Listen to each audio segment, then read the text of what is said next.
നിങ്ങൾ നോക്കിയാൽ മതി, ഇതൊരു സ്ട്രെയിറ്റ് ഒന്നുമല്ല.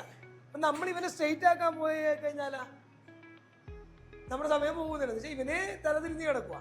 ഇതിനെ നമ്മൾ പോയിട്ട് നേരെ ആക്കാൻ പോയി കഴിഞ്ഞാൽ നടക്കുമോ? ഇല്ല. അപ്പം നമ്മൾക്ക് എന്ത് ചെയ്യാൻ പറ്റുന്നത്? ചെയ്യാൻ പറ്റുന്ന രീതിയിൽ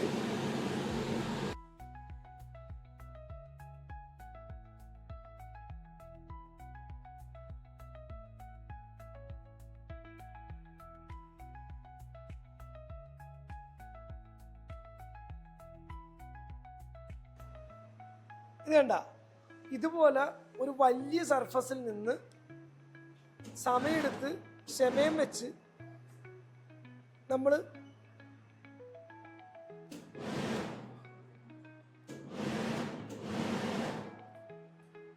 ഒരു വശത്ത് നിന്ന് ചെയ്യുമ്പോൾ ഒരു വശം പോകും.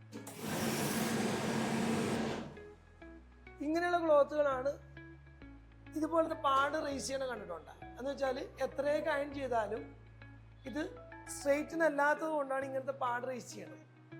എന്ന് വെച്ചാൽ നമ്മളിത് എന്തെങ്കിലും രീതിയിൽ നിവർത്താന്ന് വെച്ചോ,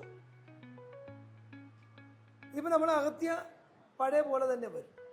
ഇത് 90% ആളുകളും ചെയ്യുന്നത് എങ്ങനെയാണെന്ന് വെച്ചാൽ, ഇങ്ങനെയുള്ള കേസുകൾ വരുവാണെങ്കിൽ സെപ്പറേറ്റ് നമ്മളൊരു ഡൂം ഉണ്ടാക്കും. ഡൂം ലോണ്ടറിയിൽ അങ്ങനത്തെ മെഷീനുണ്ട്, ഡൂമുള്ള മെഷീനുണ്ട്.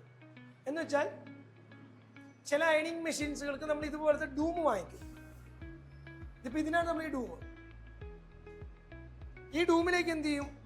അതുപോലത്തെ എന്ന് വെച്ചാൽ ഇതുപോലത്തെ മെറ്റീരിയൽ കൂടുതൽ വന്ന സ്ഥലമാണെങ്കിൽ അവൻ എന്ത് ചെയ്യും? ഇപ്പം ഇത് ഈ വലിയ ഡൂമും ചെറിയ ഡൂമും ഉണ്ടാവും. ഇതുപോലത്തെ മൾട്ടി ഡൂംസ് വാങ്ങി ഇനി നമുക്ക് അയൺ ചെയ്യാം. ഈ ഒരു സാധനം നമ്മുടെ കേരളത്തിൽ പ്രചാരത്തിലില്ല. കാരണം എന്താണ്? വിദേശത്തേക്ക് ഇത് പ്രചാരത്തിൽ ഇഷ്ടംമാരെയുണ്ട്. കേരളത്തിൽ ആരും ഇങ്ങനത്തെ അയണിങ്ങോ, ഞങ്ങൾക്ക് ടേബിളേ കണ്ടിട്ടുള്ളൂ. എല്ലാവരും ടേബിൾ കണ്ടുകൊണ്ട് എല്ലാവർക്കും ടേബിൾ മതി. അപ്പം നേരെ മറിച്ച് ഇങ്ങനത്തെ ഡൂം അയണിങ് മെഷീൻസ് ഉണ്ട്. അതിന് നമ്മൾ യൂട്ടിലിറ്റി അയൺ എന്ന് പറയും. ഡ്രൈ ക്ലീനിങ് യൂട്ടിലിറ്റി അയൺ അല്ല, യൂട്ടിലിറ്റി അയൺ എന്ന് പറഞ്ഞിട്ടുണ്ട്. അതിന് ഇതുപോലത്തെ 2-3 ഡൂംസ് ഉണ്ടാവും. ഇത് ചെയ്യാൻ പറ്റുന്നൊരു ഡൂം, ബോട്ടം ചെയ്യാൻ പറ്റുന്ന ഡൂം. അപ്പം എന്തായി?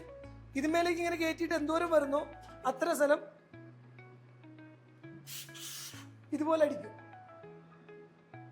അത് കഴിയുമ്പോൾ അതുമേന്ന് എടുത്തിട്ട് കഴിയുമ്പോൾ നമുക്ക് കറക്റ്റ് നല്ല ഫിനിഷിങ് കിട്ടും. എങ്ങനെ കിട്ടും? ഇതിങ്ങനെ അടിച്ചില്ലേ?